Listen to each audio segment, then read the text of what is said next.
काला पीतल विधायक कुणाल चौधरी ने कैलाश विजयवर्गीय की सोच को बताया तालिबानी। महिलाओं के प्रति नफरत है भाजपा में। मध्य प्रदेश में चुनावी साल में नेताओं का वार पलटवार का दौर जारी है। भाजपा महासचिव कैलाश विजयवर्गीय के बयान पर कांग्रेस विधायक कुणाल चौधरी ने उनकी सोच को तालिबानी सोच कहा है। वहीं कुणाल चौधरी ने कहा कि बीजेपी के दिल में महिलाओं के प्रति नफरत है। बीजेपी की सोच महिलाओं को निम्न स्तर का बनाने में लगी हुई है।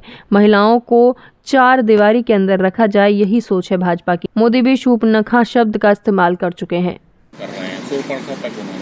मुझे ये समझ में नहीं आता कि भारतीय जनता पार्टी के नेता हर नेता सिर्फ महिलाओं के कपड़े क्यों देखता है, जबकि इन्हें देखना चाहिए किसान देखना चाहिए बढ़ता हुआ, नौजवान बेरोजगार देखना चाहिए, प्रदेश और देश के मूल मुद्दे देखना चाहिए जो सत्ता और सरकार में बैठे हैं। और ये सनातनी परंपराओं की बात करते हैं तो ये कहावत भी है कि जाकी रही भावना जैसी उसको वैसी मूरत दिखती है। तो कहीं ना कहीं इनके जो विचार है और जो इनके दिल में, जिसे कहते हैं ना कि दिल में नाथूराम और मुंह में महात्मा गांधी और राम बैठे हुए, तो इसी तरीके से महिलाओं के प्रति जो इनकी घृणित सोच है वो देश के इनके सबसे बड़े नेता से लेकर सबसे निचले कार्यकर्ता तक है। इनके नेता माननीय मोदी जी ने देश के लोकतंत्र के सबसे बड़े मंदिर में जनता के द्वारा चुनी हुई कई बार की सांसद को यही शब्द कहे थे, और ये आज रोज बेटियों के साथ ऐसा ही अपमान करते हैं। ये तालिबानी सोच का जो भंजन करने का काम भारतीय जनता पार्टी करती है, उसी का नतीजा है कि मध्य प्रदेश बलात्कार और महिला अत्याचार में नंबर 1 बना हुआ है। देश के अंदर रोज अपराध बढ़ते जा रहे हैं और जिस चीज को देखने की जगह इनके सिर्फ कपड़ों पर ध्यान देता है, दुर्भाग्य है। और ऐसे लोगों के ऊपर सख्त कार्रवाई होना चाहिए, ऐसे लोगों के पास सख्त नजीर पेश होना चाहिए।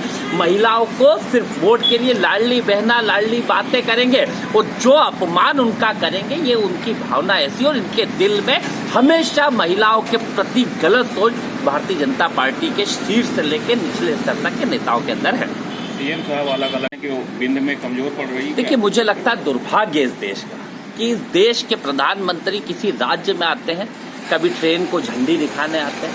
अरे पहले देश के प्रधानमंत्री आते थे, मनमोहन सिंह जी आते थे तो कभी बीना रिफाइनरी देते थे, कभी आईआईटी देते थे, कभी एम्स देते थे। नेहरू जी जैसे नेता आते थे तो बीएचईएल, अलग अलग संस्थाएं देने का काम करते थे। और इस देश के प्रधानमंत्री जिनके एक विजिट पे 100 करोड़ रुपए खर्च होता है जनता की गाड़ी कमाई का, उसके बाद आके सिर्फ राजनीतिक बात करके जाते हैं कि कैसे एक चुनाव जीता जाए। देश का प्रधानमंत्री होता है जिससे आके मध्य प्रदेश और जनता को कुछ उम्मीदें होती है, पर एक देश के प्रधानमंत्री के रूप में नहीं आ रहे मोदी जी, सिर्फ एक बीजेपी के कार्यकर्ता के रूप में आ रहे और कहीं ना कहीं जनता को मूर्ख बना रहे। तो जनता भी उनसे, अगर वो देश के प्रधानमंत्री के रूप में नहीं है तो उससे सवाल पूछ रही है कि वो 2 करोड़ रोजगार का क्या हुआ, काले धन का क्या हुआ, अच्छे दिन का क्या हुआ, महंगाई कम का क्या हुआ, गैस की टंकी जो 200 कही थी उसका क्या हुआ, और जो अडानी के उसमें 20,000 करोड़ रुपए शेल कंपनियों से आया है उसका क्या हुआ। इसका जवाब देश के प्रधानमंत्री यहाँ पे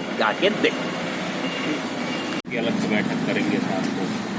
देखिए, ये कुछ कर ले, जनता की नजर से इनका पानी उतर चुका है। जनता इन्हें जवाब देने बैठी है और स्पष्ट रूप से देश के अंदर और प्रदेश के अंदर इनकी हालात खराब है। किसान से जितना झूठ बोला था, मध्यम वर्ग से जितना झूठ बोला था, वो उसे पूछ रहे कि 200 रुपए बिल का क्या हुआ, हमारे को फसलों के दाम जो दुगने होने थे उसका क्या हुआ, नौजवानों का हर बार जो 1-1 लाख रोजगार और रोजगार की बात करते उसका क्या हुआ, मध्यम वर्ग को महंगाई कम करने की बात करते थे क्या हुआ। हर वर्ग इनसे ये पूछ रहा है, सिर्फ जनता की गाड़ी कमाई को कैसे ये लुटाने का काम करे, इसलिए लगे हुए। जनता इन्हें जवाब दे। 24 अप्रैल